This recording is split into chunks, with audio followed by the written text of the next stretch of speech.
జమ్మికుంట మున్సిపాలిటీలో హంగ్ ఏర్పడింది. నమస్తే, మీరు చూస్తున్నారు జేకే మీడియా. జమ్మికుంట మున్సిపాలిటీలో తాజాగా జరిగిన ఎన్నికల్లో ఏ పార్టీకి స్పష్టమైన మెజారిటీ రాకపోవడంతో ఇక్కడ హంగ్ పరిస్థితి ఏర్పడింది. ఫలితాల వివరాలు ఒకసారి చూద్దాం. భారత జాతీయ కాంగ్రెస్ 10 సీట్లు, భారత రాష్ట్ర సమితి 12 సీట్లు, భారతీయ జనతా పార్టీ 4 సీట్లు, ఇండిపెండెంట్లు 3, All India Forward Bloc 1 seat గెలుచు.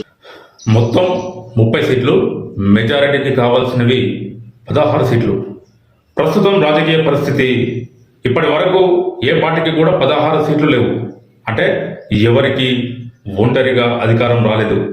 ఇప్పుడు ఇక్కడ మొదలయ్యేది పవర్ పాలిటిక్స్, మంతనాలు, కూటమి రాజకీయం. బీఆర్ఎస్ పరిస్థితి ఎలా ఉంది? బీఆర్ఎస్కి ప్రస్తుతం 12 సీట్లు ఉన్నాయి, మెజారిటీకి ఇంకా 4 సీట్లు కావాలి.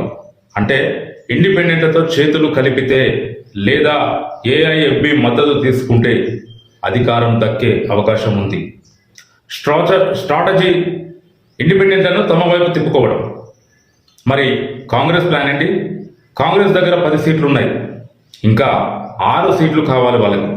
అంటే ఇండిపెండెంట్లు ప్లస్ ఏఐఎఫ్బి ప్లస్ బీజేపీలో కొందరు కలిస్తే మాత్రమే వచ్చే ఛాన్స్ ఉంది. ఇక్కడ అది స్ట్రాటజీ ఏంది? బీఆర్ఎస్కి ప్రత్యామ్నాయం అనే ఇమేజ్తో కూటమి ఏర్పాటు చేయడం. ఇక్కడ బీజేపీ పాత్ర ఎంత కీలకం? బీజేపీకి 4 సీట్లు ఉన్నాయి, సంఖ్య తక్కువైనా ఇప్పుడు వాళ్ళే కింగ్ మేకర్స్. ఎవరికి మద్దతు ఇస్తే వాళ్ళే పాలకులు అయ్యే అవకాశం. స్ట్రాటజీ తమ రాజకీయ లాభం చూసుకొని మద్దతు ఇవ్వడం.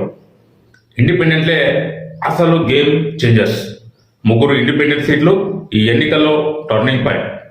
ఈ 3 ఎవరి వైపు వెళితే అధికారం అక్కడికే. అందుకే ప్రస్తుతం వీళ్ళ దగ్గరే ఎక్కువ చర్చలు జరుగుతున్నాయి. సాధ్యమైన 3 రాజకీయ సినారియోలు చూద్దాం. మొదటిది బీఆర్ఎస్ ప్రభుత్వం. బీఆర్ఎస్ 12 ప్లస్ ఇండిపెండెంట్లు 3 ప్లస్ ఏఐఎఫ్బి 1, టోటల్ 16 సీట్లు, మెజారిటీ పూర్తవుతుంది. ఛాన్స్ ఎక్కువ ఉంది. సినారియో 2 కాంగ్రెస్ కూటమి. కాంగ్రెస్ 10, బీజేపీ 4, ఇండిపెండెంట్ 2, మొత్తం 16 ప్లస్ అవుతున్నాయి. కష్టమైన గణితం కానీ అసాధ్యం కాదు. ఛాన్స్ మధ్యస్థం. ఇకపోతే 3వ సినారియో చూద్దాం. తిరిగి ఎన్నికలు. ఎవరు ప్రభుత్వాన్ని ఏర్పాటు చేయలేకపోతే పాలన నిలిచిపోవడం, మళ్ళీ ఎన్నికలు. ఛాన్స్ తక్కువ ఉంది. ఇక జేకే మీడియా అంచనా ఏమిటంటే ప్రస్తుతం రాజకీయ వాతావరణం చూస్తే బీఆర్ఎస్కి అడ్వాంటేజ్ ఎక్కువ ఉంది. ఇప్పటికే బలమైన సంఖ్య ఉంది, స్థానిక స్థాయిలో నెట్వర్క్ ఉంది. కాబట్టి ముందుగా ప్రభుత్వాన్ని ఏర్పాటు చేసే ఛాన్స్ బీఆర్ఎస్కే ఎక్కువ కనిపిస్తుంది. కానీ చివరి క్షణంలో రాజకీయాలు మారితే కాంగ్రెస్ లేదా కూటమి ఆశ్చర్యపరచవచ్చు. ఇక ముగింపు, జమ్మికుంట మున్సిపాలిటీ ఇప్పుడు రాజకీయ కేంద్ర బిందువుగా మారింది. ప్రతి పార్టీకి ఇది ప్రతిష్టాత్మక పోరాటం. రాబోయే రోజులు చాలా కీలకం. ఎవరు గెలుస్తారు, ఎవరు ఓడిపోతారు, అది రాబోయే రోజుల్లో తేలనుంది. 16వ తారీఖు ప్రమాణ స్వీకారంలో.